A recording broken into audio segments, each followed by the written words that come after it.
Hello दोस्तों, welcome to our channel ज्ञान की गाइड। दोस्तों, आज हम आपके लिए एक और नया वीडियो लेके आ चुके हैं और आज कला के 100 बहुविकल्पी प्रश्न आपके लिए लेके आए हैं। जो आपकी कला में आर्ट के पेपर में यानी कि 20 MCQ आएंगे, वो इन 100 क्वेश्चन में से आपको पक्का मिल जाएंगे। तो इस वीडियो को शुरू से लास्ट तक जरूर देखिएगा। अगर इस वीडियो की अगर आपको PDF चाहिए तो हमारे टेलीग्राम चैनल को ज्वाइन कर लीजिएगा। उसका लिंक आपको डिस्क्रिप्शन में मिल जाएगा, वहाँ से आप इसको ज्वाइन कर लीजिए और PDF को डाउनलोड करके देख सकते हैं। तो चलिए वीडियो शुरू करते हैं। वीडियो शुरू करने से पहले आपसे एक रिक्वेस्ट है कि यदि आपने हमारे चैनल को सब्सक्राइब नहीं किया तो प्लीज़ सब्सक्राइब कर लें और वीडियो को लाइक कर दें। तो चलिए वीडियो शुरू करते हैं। हमारा पहला क्वेश्चन है कि किसी त्रिभुज में अधिकतम कितने न्यून कोण हो सकते हैं। तो आप जानते हैं त्रिभुज त्रिभुज के तीनों कोणों का योग 180 अंश होता है। अगर हमारा त्रिभुज समबाहु त्रिभुज है तो इसमें 3 न्यून कोण हो सकते हैं, ये भी 60 का, ये भी 60 का, ये भी 60 का। तो इसका हमारा सही जवाब हो जाएगा आंसर नंबर सी, यानी कि 3। हमारा अगला क्वेश्चन है क्वेश्चन नंबर 2। किसी त्रिभुज की रचना कब संभव होती है, यानी कि कोई भी त्रिभुज है कब बन सकता है, उसकी रचना कब हो सकती है। तो पहला ऑप्शन है 2 कोण ज्ञात को हों। अगर आपको 2 केवल कोण ज्ञात होंगे तो आप त्रिभुज को नहीं बना सकते। दूसरा है कि एक भुजा तथा 2 कोण ज्ञात हों, तो हाँ, यहाँ से बन सकता है। अगर आपको एक भुजा गिवन है, जैसे मान लीजिए 5 सेंटीमीटर की भुजा है और 2 कोण मान लो 60-60 के दिए गए हैं, तो एक 60 डिग्री आपने इधर एंगल बना दिया, एक 60 डिग्री इधर बन गया, तो ऑटोमेटिक ये आगे जाके मिल जाएगा और त्रिभुज हमारा बन जाएगा। तो यानी हमारा इसमें सेकंड ऑप्शन यानी कि बी ऑप्शन सही हो जाएगा। क्वेश्चन नंबर 3 देखिए।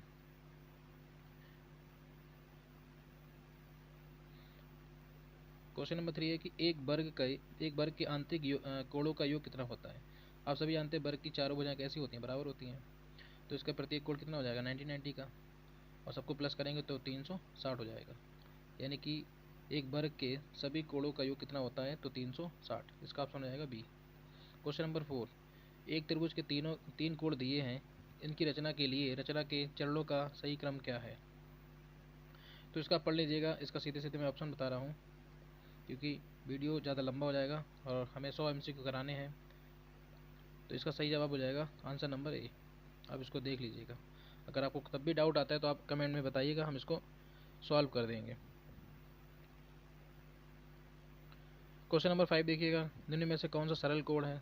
तो आप सभी जानते हैं 180 डिग्री के कोण को सरल कोण अथवा रिजु कोण भी कहते हैं। क्वेश्चन नंबर 6 देखिए। किसी त्रिभुज में कितने अधिक कोण संभव हैं।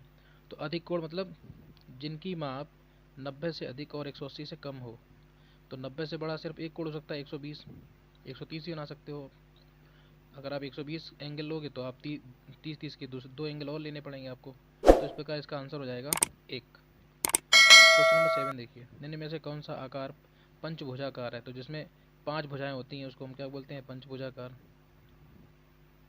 इस तरीके से देखिए 1 2 3 4 5, ये 5 हो गई। ऐसे कि 6 भुजों वाला भी इसे हम हेक्सागोन कहते हैं। 1 2 3 4 5 और ये 6, इस तरीके से वो हेक्सागोन होता है।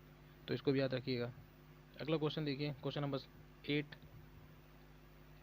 किसी त्रिभुज की सभी भुजाएं समान होती हैं तो वो होता है समबाहु त्रिभुज। समबाहु त्रिभुज की तीनों भुजाएं बराबर होती हैं और इसके तीनों कोण भी बराबर होते हैं। क्वेश्चन नंबर 9 देखिए। निम्न में से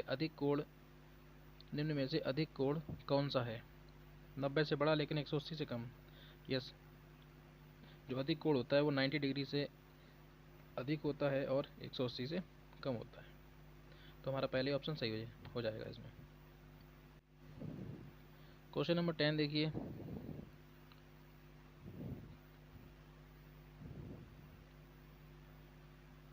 क्वेश्चन नंबर 10 देखिए। हमारा क्वेश्चन नंबर 10 कह रहा है कि एक रेखाखंड के लंब अर्धक की रचना में चापों के प्रतिच्छेद बिंदु को मिलाने वाली लंब अर्धक रेखा को दर्शाया जाता है तो गाढ़ी रेखा के द्वारा।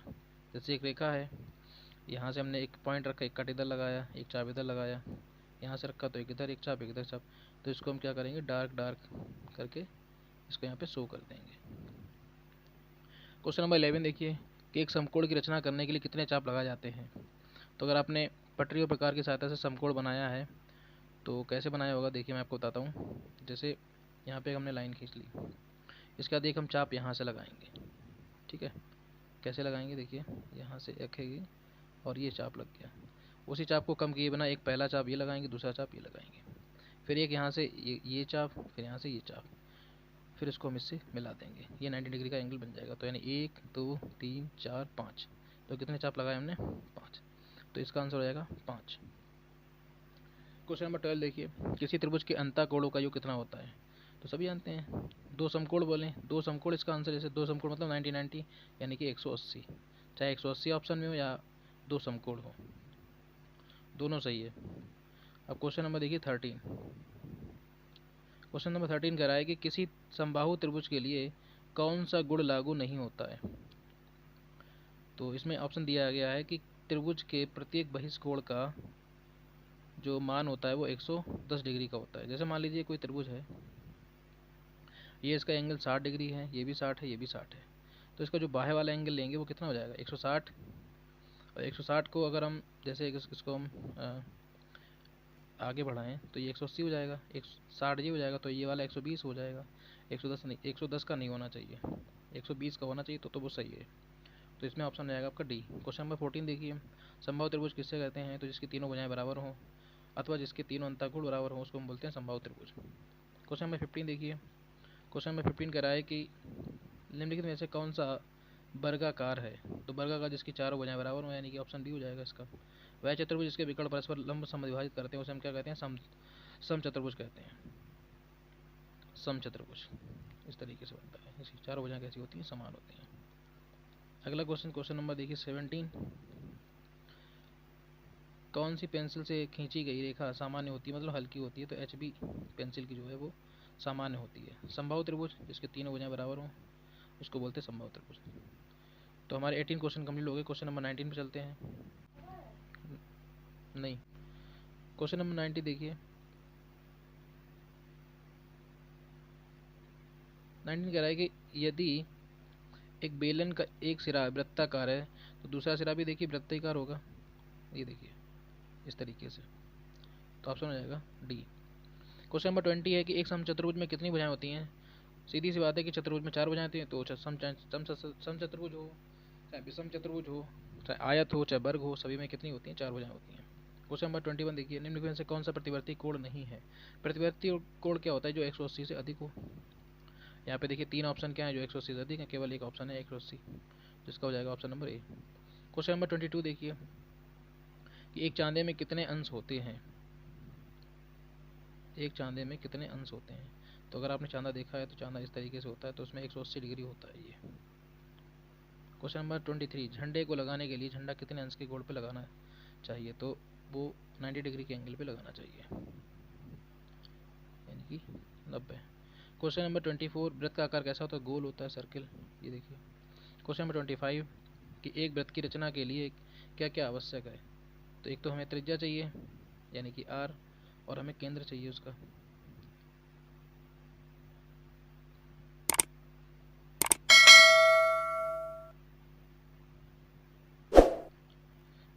तो इसका ऑप्शन हो जाएगा कि केवल केंद्र, केवल त्रिज्या a और b दोनों, तो इसमें a और b दोनों हो जाएगा। क्वेश्चन नंबर 26 देखिए कि निम्न में से कौन सा कौन सा आकार त्रिभुजाकार है? तो देख लीजिए त्रिभुजाकार आकार का। तो कई क्वेश्चन इतने इजी आते हैं जो आप आसानी से कर सकते हैं, लेकिन कई कठिन भी आ जाते हैं। आप आसानी से 20 क्वेश्चन इसमें सही कर सकते हैं। क्वेश्चन नंबर 27 देखिए कि त्रिभुज के अंतः वृत्त का केंद्र कहाँ होता स्थित होता है? तो अगर कोई त्रिभुज है तो इसकी भुजाओं, इसका आप अर्धा खींचेंगे तो वो कहीं यहाँ पे कहीं पे आएगा, ऐसे इसका खींचेंगे तो इधर आएगा, इसका खींचेंगे तो यहाँ पे आएगा, इस तरीके से ये इसका क्या हो जाएगा? प्रतिच्छेद बिंदु हो जाएगा, अंतःवृत्त का केंद्र हो जाएगा। क्वेश्चन नंबर 28 देखिए कि संपूर्ण कोण कितना होता है? पूरा यानी कि कंप्लीट एंगल कितना होता है? 360 डिग्री का होता है। क्वेश्चन नंबर 29 पे आ जाइए कि त्रिभुज के परिवृत्त का केंद्र कहाँ होता है? तो भुजाओं के जो लंबार तक खींचे जाते हैं उसके प्रतिच्छेद बिंदु को क्या कहते हैं हम? केंद्र बिंदु। क्वेश्चन नंबर 29 के बाद 30 पे चलते हैं। क्वेश्चन नंबर 30, क्वेश्चन नंबर 30 क्या है कि निम्न में से कौन सा आकार आयताकार है? ये आयत के आकार का है। तो इसमें देखिए पहला ऑप्शन हो जाएगा, ये देख लीजिए आयत के आकार का, जिसकी आमने सामने भुजाएं क्या होती हैं? बराबर होती हैं। दिए गए क्वेश्चन नंबर 31, दिए गए वृत्त के अंतर्गत एक वर्ग की रचना के चरण का सही क्रम क्या है? इसको भी आप देख लीजिए, तो इसका ए ऑप्शन सही हो जाएगा। इसी प्रकार दो वृत्तों की बाह्यता स्पर्शियों की रचना के लिए बड़ी त्रिज्या वाले वृत्त के केंद्र से खींचे वाले वृत्त की त्रिज्या क्या होती है? तो इसका ऑप्शन सी हो जाएगा, दिए गए दोनों वृत्तों की त्रिज्याओं के अंतर के बराबर होता है, यानी कि दोनों का जो अंतर होता है उसके बराबर होता है। क्वेश्चन नंबर 33 देखिए कि वृत्त के अंतर खींचे जाने वाले बड़े से बड़े वृत्त की त्रिज्या क्या होती है? कोई वर्ग है, इस वर्ग के अंदर अगर हमें एक सर्किल बनाना है इस तरीके से, तो इसकी भुजा को आधा कर दो, वही इसकी त्रिज्या होगी। तो यानी कि जो वर्ग होगी उसकी भुजा का आधा, तो यानी इसका ऑप्शन हो जाएगा option number A. Question number 34 देखिए कि वर्ग के प्रत्येक कोण का मान कितना होता है? तो वो 90 डिग्री का होता है। जैसे एक वर्ग है तो इसका प्रत्येक एंगल कितना होगा? 90-90 का हो जाएगा। क्वेश्चन नंबर 35 देखिए कि एक आयत की भुजाएं 9 सेंटीमीटर और 4 सेंटीमीटर हैं। इस आयत के क्षेत्रफल के बराबर वर्ग की रचना कीजिए। तो आयत का क्षेत्रफल क्या होता है? लंबाई गुणे चौड़ाई, तो 9 चौक 36, ये तुम्हारा वर्ग का क्षेत्रफल है। और वर्ग का क्षेत्रफल क्या होता है? भुजा का स्क्वायर, और 36 किसका स्क्वायर होता है? 6 का स्क्वायर, तो यानी कि इसकी भुजा कितनी हो जाएगी? 6 सेंटीमीटर हो जाएगी। क्वेश्चन नंबर 36 देखिए एक वर्ग के परिगत वृत्त की रचना करनी है, तो इस वृत्त का केंद्र कहाँ होगा? कोई एक वर्ग है, इसके विकर्ण जहाँ पे क्रॉस करेंगे वहीं इसका क्या हो जाएगा? केंद्र हो जाएगा, यानी कि क्वेश्चन ऑप्शन नंबर हो जाएगा बी इसका, वर्ग के विकर्णों का प्रतिच्छेद बिंदु। क्वेश्चन नंबर 37 देखिए वर्ग की चारों भुजाओं की नाप क्या होती है? तो वर्ग की चारों भुजाएं कैसी होती हैं? बराबर होती हैं। तो हमारे 37 क्वेश्चन कंप्लीट हो गए हैं। अब चलते हैं क्वेश्चन नंबर 38 पे। क्वेश्चन नंबर 37 देखिए कि एक आयत के भीतर अधिकतम क्षेत्रफल वाले वृत्त की रचना करनी है, तो इस वृत्त का व्यास क्या होगा? एक आयत के भीतर कोई आयत है, इस आयत के भीतर हमें क्या बनाना है? एक सर्किल बनाना है। तो इस सर्किल की जो व्यास पूछ रहा है, तो व्यास देखिए जितनी इसकी चौड़ाई होगी आयत की, वही इसकी क्या हो जाएगी? उसका व्यास हो जाएगा, यानी कि आयत की जो छोटी भुजा होगी जिसको हम चौड़ाई बोलेंगे उसकी भुजा के बराबर हो जाएगा। क्वेश्चन नंबर अगला देखिए प्राविधिक कला आधारित होती है।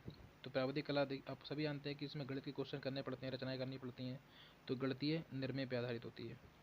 अगला क्वेश्चन है कि कौन सी पेंसिल से बनी रेखाएं हल्की होती हैं? वेरी इंपॉर्टेंट क्वेश्चन आपको देखने जरूर मिलेगा, तो बनएच। क्वेश्चन नंबर अगला है कि 180 के कोण को क्या कहते हैं? सरल कोण कहते हैं, रेजिव कोण भी कहते हैं इसको। अगला क्वेश्चन है कि प्राविधिक कला में निम्न में से किस कोण की रचना संभव नहीं है? तो हम इसमें 22 डिग्री का कोण नहीं बना सकते हैं। क्वेश्चन नंबर अगला देखिए, अगला क्वेश्चन है कि एक डेसीमीटर में कितने सेंटीमीटर होते हैं? तो एक डेसीमीटर में 10 सेंटीमीटर होते हैं। अगला क्वेश्चन है एक समबाहु त्रिभुज को 4 बराबर क्षेत्रफल वाले त्रिभुजों में बांटकर उनमें आलेखन तैयार करना है। इस त्रिभुज को बांटने के लिए